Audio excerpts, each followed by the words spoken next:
اے خدا کی برگزیدہ ہستی جس کا احترام ہم سب پر فرض ہے، ہم تیرے حضور حاضر ہوئے ہیں۔ یہ ان تین آدمیوں میں سے ایک تھا جن کا اوپر ذکر آ چکا ہے۔ اس نے کہا، تیری دن کی باتیں ہمارے دلوں میں اتر گئی ہیں، مگر ایک شک ہے، ہمیں طور کا جلوہ دکھا جس کا تو نے وعدہ کیا تھا۔ مصر فرعونوں کا ملک ہے۔ عمر درویش نے بلند آواز سے کہا، فرعون مر گئے، مگر خدا نے مصر کی بادشاہی جس کو بھی دی وہ فرعون بنا۔ یہ مصر کی زمین کی، مصر کے پانی کی اور مصر کی ہوا کی تاثیر ہے۔ جو کلمہ رسول صلی اللہ علیہ وسلم پڑھتے تھے وہ بھی فرعون بنے۔ حضرت موسیٰ علیہ السلام نے فرعونوں کی خدائی کو للکارا اور نیل کے پانی کو کاٹ کر دکھا دیا۔ اب مصر ایک بار پھر فرعونوں کے قبضے میں آ گیا ہے۔ وہاں شراب کی نہریں بہتی ہیں اور پردہ نشین کنواریوں کی عصمتوں سے کھیلا جاتا ہے۔ خدائے ذوالجلال نے ہمارے اس خطے کو یہ سعادت بخشی ہے کہ مصر کو فرعون سے آزاد کراؤ۔ خداوند دو عالم نے تمہیں کوہ طور کا جلوہ بخشا ہے۔ عمر درویش نے بازو پھیلائے اور آسمان کی طرف دیکھ کر جوشیلی آواز میں کہا، اپنے بھٹکے ہوئے بندوں کو اپنا وہی نور دکھا جو تو نے موسیٰ کو دکھایا تھا۔ اس نے لپک کر ایک مشعل زمین سے اکھاڑی۔ رات تاریک ہو چکی تھی، پہاڑ، چٹانیں اور درخت اندھیرے کی سیاہی میں روپوش ہو گئے تھے۔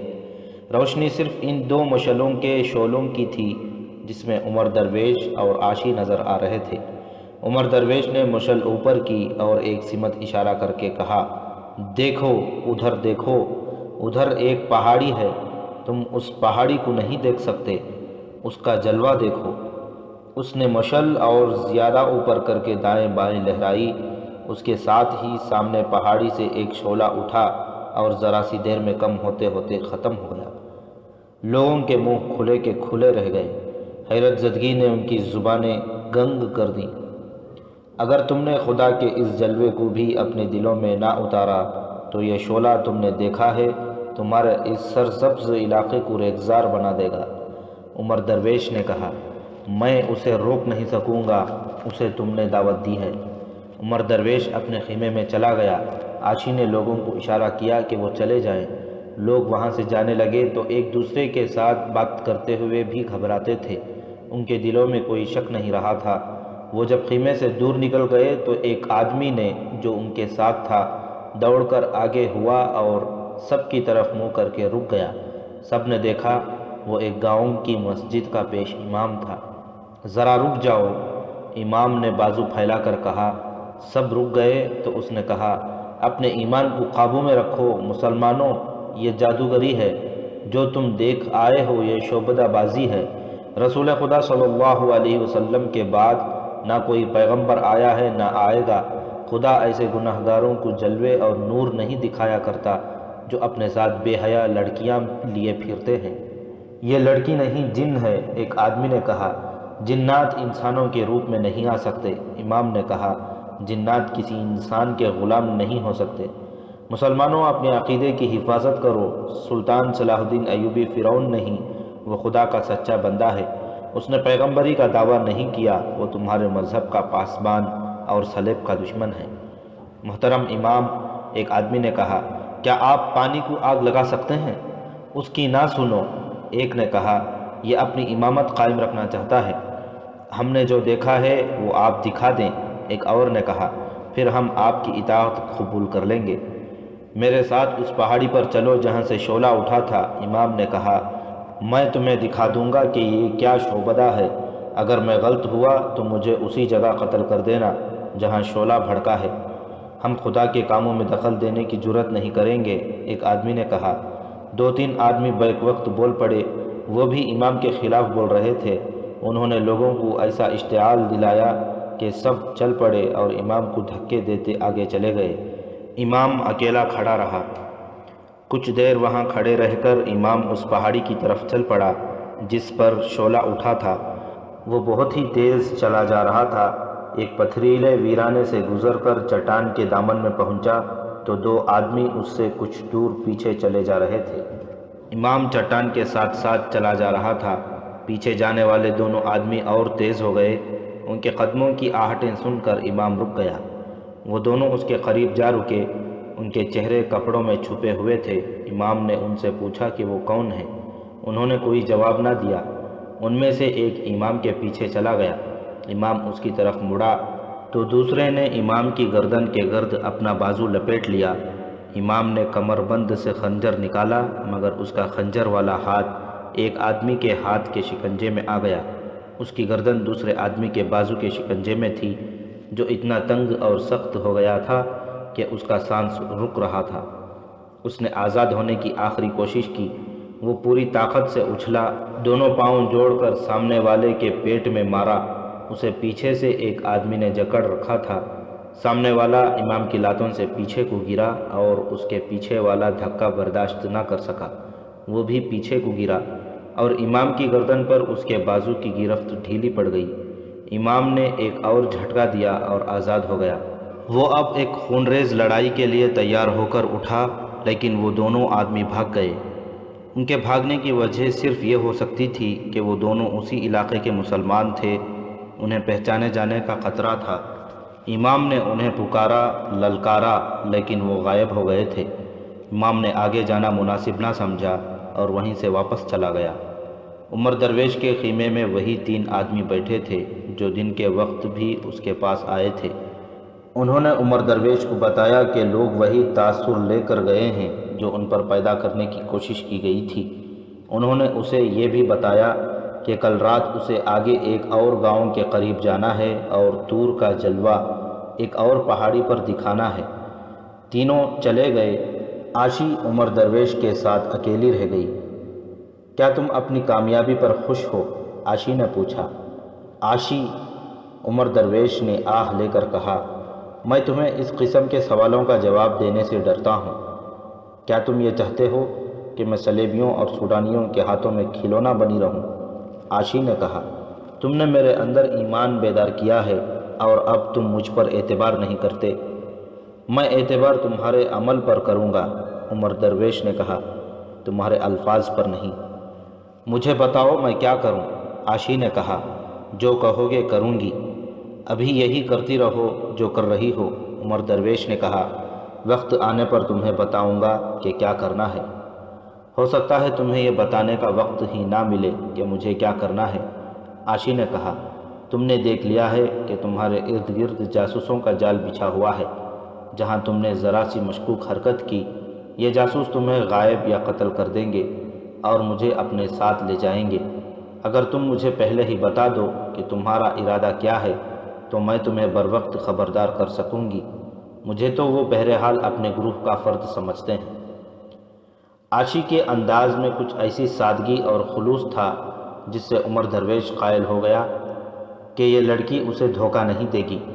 اس نے کہا، تمہارے کمالات دیکھتا ہوں تو ڈرتا ہوں کہ مجھے دھوکہ دو گی۔ کمالات میں تو تم بھی کم نہیں ہو، عاشی نے کہا، اسی لیے تو میں محسوس کر رہی ہوں کہ تم نے اپنی قوم کو دھوکہ دینے کا پختہ ارادہ کر لیا ہے۔ میں تمہیں اپنا ارادہ بتا دیتا ہوں، عمر درویش نے کہا، اور یہ بھی بتا دیتا ہوں کہ تم نے اپنا وعدہ پورا نہ کیا اور مجھے فریب دیا تو تم زندہ نہیں رہو گی۔ میں قتل ہو جانے سے نہیں ڈرتا اور قتل کرنے سے بھی نہیں ڈروں گا۔ میں نے راستے میں تمہیں بتایا تھا کہ میں کسی اور مقصد کے لیے جا رہا ہوں۔ مجھے امید تھی کہ میں یہاں اپنے علاقے میں آ کر اپنے خفیہ مقصد میں آسانی سے کامیاب ہو جاؤں گا، مگر یہاں آ کر دیکھا ہے کہ سوڈانیوں نے مجھے جاسوسوں کے گھیرے میں لے رکھا ہے۔ مجھے دوسرا غم یہ ہو رہا ہے کہ میں نے اپنی قوم کی پیٹھ میں خنجر اتار دیا ہے۔ میں اپنے اصل مقصد کی خاطر اپنے آپ کو پوشیدہ رکھ رہا ہوں، مگر میری کارستانی، جسے تم میرا کمال کہتی ہو، میری قوم کے مذہبی عقیدے کو زہر کی طرح مار رہی ہے۔ میں نے اگر یہ سوانگ جاری رکھا تو یہ مسلمان سوڈانیوں کی غلامی کی زنجیروں میں بندھ جائیں گے اور ان کا قومی وقار ہمیشہ کے لیے ختم ہو جائے گا۔ تم کیا کرنا چاہتے ہو؟ عاشی نے پوچھا۔ میں اسحاق کے گاؤں تک پہنچنا چاہتا ہوں، عمر درویش نے کہا۔ تم اسحاق کو جانتی ہو نا، وہی کمانڈر جو جنگی قیدی کی حیثیت میں قید خانے میں پڑا ہے۔ اسے اپنے رنگ میں رنگنے کے لیے تمہیں بھی ایک رات اس کے پاس بھیجا گیا تھا۔ اس شخص کو تو میں ساری عمر نہیں بھولوں گی، عاشی نے کہا۔ اس کی بھی اتنی ہی مرید ہوں جتنی تمہاری ہوں، میں اس کے گھر تک پہنچنا چاہتا ہوں۔ عمر درویش نے کہا، پھر میں اپنے گاؤں جانے کا ارادہ رکھتا ہوں۔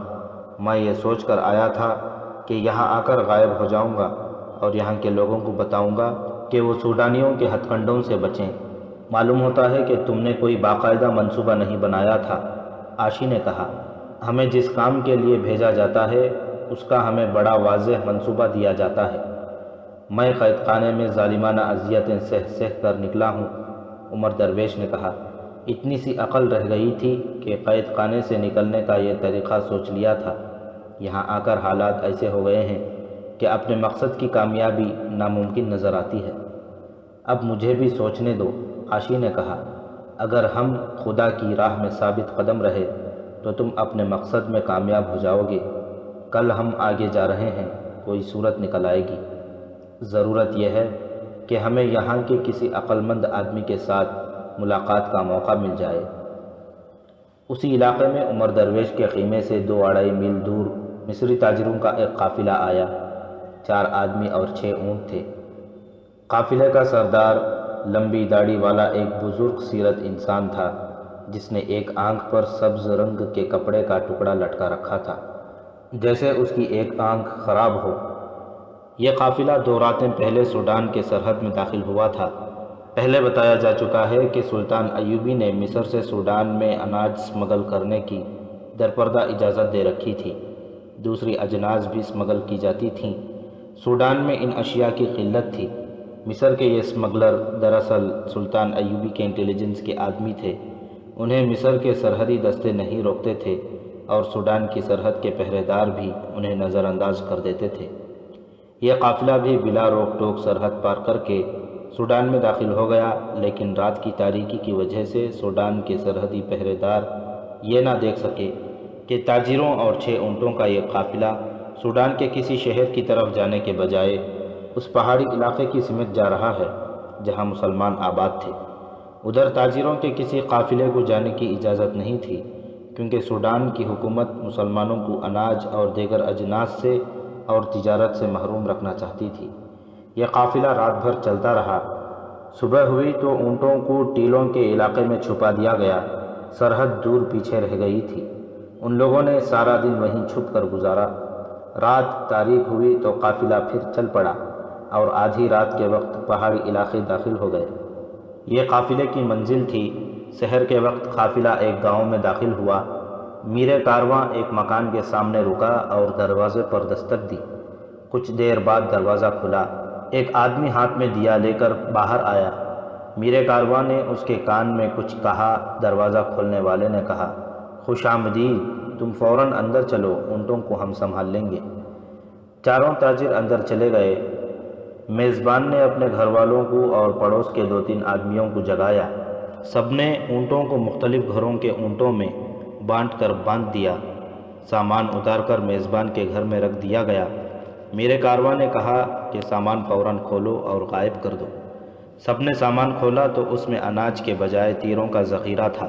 کمانیں، تلواریں اور خنجر تھے اور 3-4 بوریوں میں آتش گیر مادے سے بھری ہوئی ہانڈیاں تھیں۔ یہ سامان غائب کر دیا گیا۔ کیا میں اپنے آپ میں آ جاؤں؟ میر کارواں نے پوچھا۔ تنگ آ گیا ہوں۔ کوئی خطرہ نہیں، میزبان نے کہا، سب اپنے لوگ ہیں۔ میر کارواں نے لمبی داڑھی اتار دی اور آنکھ سے سبز کپڑا بھی اتار دیا۔ یہ داڑھی نقلی تھی۔ اس کی اصل داڑھی چھوٹی تھی اور سلیقے سے تراشی ہوئی تھی۔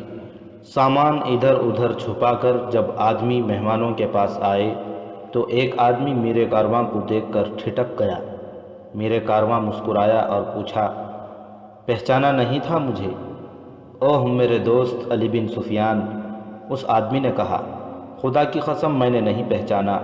اس نے آہ بھر کر کہا، ہماری خوش نصیبی ہے کہ آپ خود آ گئے ہیں، یہاں کے حالات ٹھیک نہیں۔ مجھے اطلاع مل گئی تھی کہ سوڈان کے قید خانے کے ایک سپاہی نے سوڈانی فوج کے 2 کمانڈروں کو قتل کر دیا ہے۔ علی بن سفیان نے کہا، اور مجھے یہ بھی پتہ چلا ہے کہ سوڈانی ہماری جنگی قیدیوں کو ہمارے خلاف استعمال کرنے کی کوشش کر رہے ہیں۔ لمبی داڑھی اور آنکھ پر سبز پٹی اور تاجروں کے چوغے کے بحروب میں سلطان صلاح الدین ایوبی کا ماہر جاسوس اور سراغ رساں علی بن سفیان تھا، جو یہاں کے حالات کا جائزہ لینے آیا تھا۔ اسے جاسوسوں نے قاہرہ جا کر جو خبریں دی تھیں وہ ان کی روشنی میں باتیں کر رہا تھا، اور وہ جس گھر میں بیٹھا تھا وہ اس کے بھیجے ہوئے جاسوسوں کا مرکز تھا۔ اس کا میزبان سوڈانی باشندہ تھا۔ یہ سب لوگ سلطان ایوبی کے پرستار تھے۔ ان لوگوں نے علی بن سفیان کو ایک نئی بات سنائی۔ افواہ پھیل رہی ہے کہ خدا کا کوئی ایلچی آیا ہے جو پانی کو آگ لگاتا ہے۔ میزبان نے علی بن سفیان کو بتایا، اور وہ لوگوں کو اس قسم کی باتیں کرتا ہے کہ خدا نے مجھے یہ پیغام دے کر مردوں میں سے اٹھایا ہے کہ مسلمانوں سے کہو کہ سوڈان کے وفادار ہو جائیں، کیونکہ یہ زمین تمہاری ماں ہے۔ اس نے عمر درویش کے متعلق ساری باتیں سنا دیں، لیکن اسے یہ معلوم نہیں تھا کہ عمر درویش رات کو طور کا جلوہ دکھا کر لوگوں کے دلوں میں بے حد خطرناک شکوک پیدا کر چکا ہے۔ مجھے یہی ڈر تھا کہ دشمن عقیدوں پر حملہ کرے گا، علی بن سفیان نے کہا، اسی لیے میں خود آیا ہوں۔ صلیبی تخریب کاری کے ماہر ہیں اور ہماری قوم جذباتی ہے۔ صلیبی الفاظ کا بڑا ہی دل فریب جال تن دیتے ہیں۔ ہمارے بھائی کھچے ہوئے اس کے حسین تاروں میں الجھ جاتے ہیں۔ مجھے فوری طور پر اس فتنے کے متعلق زیادہ سے زیادہ معلومات ملنی چاہیے۔ میرا خیال ہے کہ عمر درویش کو میں جانتا ہوں، ہماری فوج کے ایک دستے کا کمانڈر تھا۔ اس علاقے میں مصری جاسوس چھاپہ مار بھی تھے۔ علی بن سفیان نے میزبان سے کہا کہ وہ چند ایک آدمیوں کو بلانے کا انتظام کرے تاکہ اس تخریب کاری پر جوابی حملہ کیا جا سکے۔ سورج طلوع ہو رہا تھا۔ جاسوسوں کو بلانے کے لیے آدمی دوڑا دیے گئے۔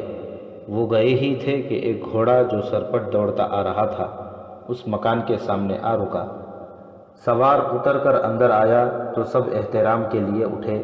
یہ امام تھا، اور یہ وہی امام تھا جس نے عمر درویش کے خلاف آواز اٹھائی تھی۔ لوگ اسے دھکے دیتے چلے گئے تھے۔ پھر رات کو اس پر دو نامعلوم آدمیوں نے قاتلانہ حملہ کیا تھا۔ امام وہیں سے واپس آ گیا تھا۔ اسے معلوم تھا کہ مسلمانوں نے اس گاؤں اور اس گھر کو جاسوسی اور دیگر سرگرمیوں کا خفیہ مرکز بنا رکھا ہے۔ امام اپنے گھر گیا اور گھوڑے پر سوار ہو کر اس گاؤں کو روانہ ہو گیا۔ یہ امام اس پر یقین رکھتا تھا کہ عمر درویش شعبدہ باز ہے۔ وہ اس گاؤں میں رپورٹ دینے اور شعبدہ بازی کے خلاف کارروائی کرنے کے لیے مدد لینے آیا تھا۔ آگے علی بن سفیان بیٹھا تھا۔ امام علی بن سفیان سے واقف نہیں تھا۔ تعارف کرایا گیا تو امام نے تفصیل سے بتایا کہ عمر درویش نے کیا شعبدہ دکھایا ہے اور مسلمان تماشائیوں نے اس کا کس طرح اثر قبول کیا ہے۔ اگر ہم نے یہ سلسلہ نہ روکا تو مسلمان اپنے عقیدوں سے منحرف ہو جائیں گے۔ امام نے کہا، یہ شخص جو اپنا نام عمر درویش بتاتا ہے آج رات اگلے گاؤں کو جا رہا ہے اور یہی شعبدہ دکھائے گا۔ انہوں نے تھوڑی دیر اس مسئلے پر غور کیا۔ ایک طریقہ یہ سوچا گیا کہ عمر درویش کو قتل کر دیا جائے۔ علی بن سفیان نے اتفاق نہ کیا۔ اس نے اس قسم کا اظہار کیا کہ اسے یقین ہے کہ عمر درویش کو قتل کیے بغیر راہ راست پر لایا جا سکے گا، اور اسی کی زبان سے کہلوایا جائے گا کہ اس نے جو معجزے دکھائے ہیں وہ شعبدہ بازی تھی۔ قتل کے خلاف دلائل دیتے ہوئے اس نے کہا کہ اس طرح لوگ اسے اور زیادہ برحق ماننے لگیں گے۔ علی بن سفیان کے ساتھ تاجروں کے بھیس میں جو 3 آدمی آئے تھے وہ مصری فوج کے غیر معمولی طور پر ذہین، اپنے فن کے ماہر اور تجربہ کار لڑاکا جاسوس تھے۔ علی بن سفیان نے انہیں تاجروں کے بھیس میں ساتھ لیا، خود لمبی داڑھی اور ایک آنکھ پر سبز پٹی کا بہروپ چڑھایا، گھوڑے منگوائے، چند اور آدمیوں سے کہا کہ وہ گھوڑوں اور اونٹوں پر سوار ہو کر اس کے پیچھے پیچھے آئیں۔ اس نے سب کو ہدایات دیں اور امام کے ساتھ اس سمت روانہ ہو گیا جہاں عمر درویش کو خیمہ زن ہونا تھا۔ عمر درویش صبح طلوع ہوتے ہی اگلے مقام کے لیے روانہ ہو گیا تھا۔ اس کے ساتھی اس علاقے کے لوگوں کے لباس میں اس کی حفاظت کے لیے جا رہے تھے۔ اس کی تشہیر دور دور تک ہو گئی تھی۔ وہ ایک اور گاؤں سے کچھ دور رک گیا اور خیمہ گاڑ دیا۔ تھوڑی سی دیر میں وہ اور عاشی تیار ہو گئے۔ خیمے کے سامنے 2 مشعلیں جلا کر گاڑ دی گئیں۔ اس کے ساتھیوں نے گاؤں والوں کو جا بتایا کہ انہوں نے خدا کے جس ایلچی کے معجزے سنے ہیں وہ ان کے گاؤں کے باہر خیمہ زن ہے۔ لوگ دوڑے گئے۔ جن لوگوں نے ایک روز پہلے عمر درویش کو دیکھا تھا وہ بھی دور کا فاصلہ طے کر کے آ گئے۔ عمر درویش دونوں مشعلوں کے درمیان چھوٹے سے قالین پر بیٹھ گیا۔ عاشی اپنے اسی بھڑکیلے لباس اور طرزماتی بناؤ سنگھار سے آراستہ تھی۔ عمر درویش کے سامنے کپڑا لپٹا ہوا پڑا تھا۔ اس نے وہی اداکاری شروع کر دی جو وہ پہلے کر چکا تھا۔ ایک آدمی نے وہی سوال پوچھا جو پہلے پوچھا گیا تھا۔ عمر درویش نے وہی باتیں اسی انداز سے دہرا کر کہا کہ کسی کے پاس پانی ہو تو اس کپڑے پر ڈال دیا جائے۔ علی بن سفیان اپنی پارٹی کے ساتھ پہنچ چکا تھا اور اس نے عمر درویش کو پہچان لیا۔ اسے اچھی طرح معلوم تھا کہ یہ شخص مصری فوج کے ایک دستے کا کمانڈر ہے۔ علی بن سفیان کو بتایا گیا تھا کہ عمر درویش پانی کو آگ لگاتا ہے۔ علی بن سفیان کو ایک شک تھا۔ یہ تسلیم نہیں کیا جا سکتا تھا کہ پانی کو آگ لگ سکتی ہے۔ اس کے دماغ میں جو شک پیدا ہوا تھا اس کے مطابق وہ چھوٹے سے مشکیزے میں پانی اپنے ساتھ لے گیا تھا۔ جو ہی عمر درویش نے کہا کہ کسی کے پاس پانی ہو تو اس کپڑے پر ڈالے تو ایک آدمی تیزی سے آگے بڑھا۔ اس کے پاس مشکیزہ تھا۔ اس نے کچھ پانی کپڑے پر انڈیل دیا۔ علی بن سفیان آگے بڑھا اور مشعل زمین سے اکھاڑ کر لوگوں سے کہا، تم میں سے کوئی آدمی آگے آئے۔ ایک آدمی جو علی بن سفیان کے ساتھ آیا تھا آگے گیا۔ علی بن سفیان نے مشعل اس کے ہاتھ میں دے کر کہا، اس کپڑے پر شعلہ رکھو۔ وہ آدمی ہچکچایا۔ علی بن سفیان نے لوگوں سے کہا، تم میں سے کوئی بھی آدمی اس پانی کو آگ لگا سکتا ہے۔ اس آدمی نے مشعل کا شعلہ کپڑے کے قریب کیا تو کپڑے سے شعلہ بھڑک اٹھا۔ ایک آدمی جو عمر درویش کا ساتھی تھا بولا، تم کوئی شعبدہ باز ہو، پیچھے ہٹو ورنہ تم پر خدا کی اس برگزیدہ شخصیت کا قہر نازل ہوگا۔ عمر درویش خاموشی سے اور حیرت سے علی بن سفیان کو دیکھ رہا تھا۔ علی بن سفیان نے اپنا کمر بند کھول کر عمر درویش کے آگے رکھ دیا اور اس پر پانی انڈیل کر کہا، اگر تم خدا کے ایلچی ہو تو اس کپڑے کو آگ لگاؤ۔ اس نے مشعل عمر درویش کے آگے کر دی مگر عمر درویش اس کے منہ کی طرف دیکھتا رہا۔ لوگوں نے آپس میں خسر پھسر شروع کر دی۔ علی بن سفیان کے ساتھ آئے ہوئے آدمیوں نے عمر درویش کے خلاف بولنا شروع کر دیا۔ امام کی آواز سب سے زیادہ بلند تھی۔ عمر درویش کے آدمیوں نے اس کی حمایت میں بولنا شروع کر دیا۔ دونوں طرف سے بولنے والے جاسوس تھے۔ یہ بھی جنگ تھی، حق اور باطل معرکہ آرا تھے۔ علی بن سفیان نے لوگوں کو ادھر الجھا ہوا دیکھا تو عمر درویش کے سامنے بیٹھ گیا۔ عمر درویش، اس نے دھیمی آواز میں کہا، ایمان کی کتنی قیمت ملی ہے؟ تم کون ہو؟ عمر درویش نے پوچھا۔ بہت دور سے آیا ہوں، علی بن سفیان نے کہا۔ تمہاری شہرت سرحد پار سنی تھی اور تمہیں دیکھنے آیا ہوں۔ عمر درویش نے بے چینی سے ادھر ادھر دیکھا اور پوچھا، میں تم پر کس طرح اعتبار کر لوں؟ میری داڑھی پر ہاتھ پھیرو۔ علی بن سفیان نے کہا، مصنوعی ہے، ایمان کی جو قیمت وصول کی ہے اس سے دگنی دوں گا۔ یہ شعبدہ بازی ختم کر دو، میں تمہیں ساتھ لے جاؤں گا۔ میں قاتلوں کے گھیرے میں ہوں۔ عمر درویش نے کہا، میری نہیں مانو گے تو بھی قتل ہو جاؤ گے۔ علی بن سفیان نے کہا، تم جانتے ہو کہ یہاں ہمارے بہت سے آدمی موجود ہیں، تمہارے ساتھ کتنے آدمی ہیں؟ مجھے معلوم نہیں، عمر درویش نے کہا اور پوچھا، تمہارا نام کیا ہے؟ بتا نہیں سکتا، علی بن سفیان نے کہا۔ میں جو پوچھتا ہوں وہ بتاؤ، طور کا جلوہ کیا ہے؟ صاف بتا دو، تمہاری حفاظت کی ذمہ داری لیتا ہوں۔ جب اٹھو گے تو اپنے دائیں طرف دیکھنا، عمر درویش نے کہا۔ اونچی پہاڑی کے آگے ایک اور چٹان ہے، ایک بہت بڑا درخت ہے۔ شام سے ذرا بعد وہاں اپنے آدمی چھپا دینا۔ جس طرح پانی کو آگ لگنے کا بھید جان گئے ہو، طور کا جلوہ بھی جان جاؤ گے۔ مجھے موقع دو یہ تماشا دکھاؤں، تم وہاں سے شعلہ نہ اٹھنے دینا۔ میرے فرار کا اور میری حفاظت کا فرض تم پورا کرو گے۔ بس میری شعبدہ بازی یہی ہوگی کہ یہاں سے تم نکل بھاگو، مجھے اسحاق کو قید خانے سے آزاد کرانا ہے۔ اٹھو اور اعلان کرو کہ رات کو طور کا جلوہ دکھاؤں گا۔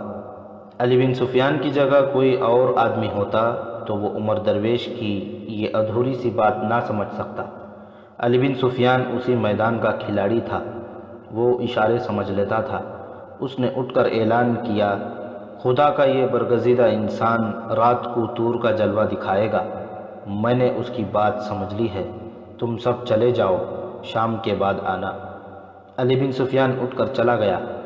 لوگوں نے اسے گھیر لیا اور پوچھا کہ عمر درویش کے ساتھ اس کی کیا باتیں ہوئیں۔ اس نے بلند آواز سے کہا، اس برگزیدہ ہستی کے سینے میں ایک پیغام اور ایک راز ہے، میں نے اپنا شک رفع کر لیا ہے، رات کو اس کا معجزہ ضرور دیکھنا۔ عمر درویش کے آدمی اس کے پاس جا بیٹھے اور پوچھا کہ اس آدمی کے ساتھ کیا باتیں ہوئیں۔ عمر درویش نے جواب دیا، میں نے اسے قائل کر لیا ہے۔ لیکن یہ ہے کون؟ ایک آدمی نے کہا، اسے ضرور پتہ چل گیا ہے کہ کپڑے میں آتش گیر سیال ہے جو جل اٹھا ہے۔ تم فکر کیوں کرتے ہو؟ عمر درویش نے مسکرا کر کہا، میں آج رات اس کے شکوک رفع کر دوں گا۔ اگر یہ رات کو آیا تو اسے ہم قتل کر دیں گے۔ دوسرے آدمی نے کہا، ابھی نہیں۔ عمر درویش نے کہا، کہیں ایسا نہ ہو کہ بنا بنایا کھیل بگڑ جائے۔ اگر یہ رات کو میرے پاس آیا تو میں اس خیمے میں بٹھا لوں گا، تم اسے باندھ کر اٹھا لے جانا، ہم اس کا پیچھا کرتے ہیں۔ تیسرے آدمی نے کہا، اسے نظر میں رکھنا ضروری ہے۔ دو آدمی اٹھے اور ان لوگوں سے جا ملے جو واپس جا رہے تھے۔ ان دونوں نے علی بن سفیان کو ڈھونڈا مگر وہ ان میں نہیں تھا۔ لوگوں نے پوچھا تو کوئی بھی نہ بتا سکا کہ وہ آدمی کہاں ہے جس کی داڑھی لمبی اور ایک آنکھ پر سبز پٹی بندھی تھی۔ علی بن سفیان گھوڑے پر سوار ہو کر دور نکل گیا تھا۔ عمر درویش خیمے میں عاشی کے ساتھ اکیلا رہ گیا تو عاشی نے اس سے پوچھا، یہ آدمی کون تھا؟ اس نے تمہارے ساتھ اس طرح باتیں کی تھیں جیسے وہ تم سے اور تمہارے بہروپ سے واقف ہے۔ سنو عاشی، عمر درویش نے کہا، آج رات کچھ ہونے والا ہے، میں بتا نہیں سکتا کہ کیا ہوگا۔ اس آدمی کو میں پہچان نہیں سکا، اس نے بتایا بھی نہیں کہ وہ کون ہے، لیکن یہ کوئی معمولی آدمی نہیں۔ مجھے امید نہیں کہ آج رات ہم فرار ہو سکیں، اور یہ توقع بھی ہے کہ میں قتل ہو جاؤں گا۔ آج رات تمہیں ثابت کرنا ہوگا کہ تمہاری رگوں میں مسلمان باپ کا خون ہے۔ اگر تم نے دھوکہ دینے کی کوشش کی تو تم میرے ہاتھوں قتل ہوگی۔ اگر تم مجھے کچھ اور بھی بتا دو کہ کیا ہوگا اور مجھے کیا کرنا ہے تو شاید میں زیادہ اچھے طریقے سے تمہاری مدد کر سکوں گی۔ عاشی نے کہا، میں تمہاری خاطر قتل ہونے کے لیے تیار ہوں، لیکن اس سے تمہارا مقصد پورا نہ ہوا تو میری جان رائیگاں جائے گی۔ تمہیں یہ کرنا ہے، عمر درویش نے کہا، کہ اپنے آدمیوں کی باتوں میں نہ آنا، کوشش کرنا کہ ان کا ارادہ قبل از وقت معلوم کر لو اور مجھے خبردار کرو۔ میں بتا نہیں سکتا کہ آج رات کیا ہوگا، تم تیار رہنا۔ تم کئی بار کہہ چکے ہو کہ تمہیں مجھ پر اعتبار نہیں، عاشی نے کہا، لیکن میں نے تمہیں ایک بار بھی نہیں کہا کہ مجھے تم پر اعتبار نہیں۔ اگر تم یہاں سے آزاد ہو گئے تو کیا تم مجھے بھی اپنے ساتھ لے جاؤ گے؟ تم واپس جانا پسند نہیں کرو گی؟ نہیں، عاشی نے رنجیدہ مگر پرعزم لہجے میں کہا، مر جانا پسند کروں گی۔ تم شہزادی ہو عاشی، عمر درویش نے کہا، میں نے یہ تو سوچا ہی نہیں تھا کہ تم میرے ساتھ چلو گی تو تمہارا مستقبل کیا ہوگا۔ تم ان جنگلوں میں رہنا یقیناً پسند نہیں کرو گی۔ میں تمہیں قاہرہ لے جاؤں گا، وہاں تمہارے متعلق سوچنے کے لیے بڑے اچھے دماغ موجود ہیں۔ تم مجھے اپنے ساتھ نہیں رکھو گے؟ عاشی نے پوچھا، مجھے اپنی بیوی نہیں بناؤ گے؟ اگر یہ شرط ہے تو میں اسے قبول نہیں کروں گا، عمر درویش نے کہا۔ لوگ کہیں گے کہ میں نے اپنا فرض تمہیں حاصل کرنے کے لیے ادا کیا ہے۔ میرا گھر جہاں میری ایک بیوی موجود ہے تمہارے قابل نہیں۔ عاشی، میں سپاہی ہوں، میرا گھر میدان جنگ ہے، مجھے اپنی بیوی کی صورت دیکھے 3 سال سے زیادہ عرصہ گزر گیا ہے۔ تم اگر اس لیے میری بیوی بننا چاہتی ہو کہ میں تمہاری پسند کا مرد ہوں تو تم مایوس ہوگی۔ تمہاری محبت اور تمہاری دعائیں اس تیر کو نہیں روک سکیں گی جسے میرے سینے سے پار ہونا ہے۔ تم مجھے اپنی خواہش بتا دو، میں ذلت اور خواری کے اس زندگی سے آزاد ہونا چاہتی ہوں۔ عاشی نے کہا، مجھے تمہاری مدد اور سہارے کی ضرورت ہے، بعد میں جو ہوگا دیکھا جائے گا، میں تمہارے راستے میں نہیں آؤں گی۔ اگر زندہ رہا تو تمہیں پوری مدد اور سہارا دوں گا۔ آخر وہ گیا کہاں؟ یہ آواز ان جاسوسوں میں سے ایک تھی جو عمر درویش کے ساتھ لگے ہوئے تھے۔ وہ اس وقت عمر درویش کے خیمے سے کہیں دور کھڑے علی بن سفیان کے متعلق سوچ رہے تھے۔ اس نے کہا، یہ بھی ہو سکتا ہے کہ عمر درویش اس کے دل کو اپنے قبضے میں لینے کے بجائے اپنا دل اس کے قبضے میں دے چکا ہو۔ ہمیں اب بہت ہی محتاط ہونا پڑے گا۔ ہمیں بتایا گیا تھا کہ عمر درویش پر بھروسہ نہ کرنا۔ وہ لمبی داڑھی والا آدمی آگ کا بھید جان گیا ہے۔ دوسرے نے کہا، اب یہ دیکھنا ہے کہ عمر درویش نے اس بھید پر پردہ ڈالا ہے یا اس آدمی پر۔ عاشی کس مرض کی دوا ہے؟ تیسرے نے کہا، کیا وہ عمر درویش کے دل کا حال معلوم نہیں کر سکتی؟ یہ تو ہو ہی نہیں سکتا کہ یہ لڑکی بھی عمر درویش کی سازش میں شریک ہو گئی ہے۔ اگر کوئی سازش ہے اور عاشی اس میں شریک ہے تو اس کے متعلق حکم صاف ہے کہ قتل کر دو۔ ایک آدمی نے کہا، کیا تم اتنی قیمتی چیز کو یوں ضائع کر دو گے؟ دوسرے نے کہا، اسے اڑا لے جائیں گے اور کسی دولت والے کو منہ مانگے داموں پر یہ ہیرا دے دیں گے، وہاں یہ بتائیں گے کہ عاشی کو قتل کر کے دفن کر دیا ہے۔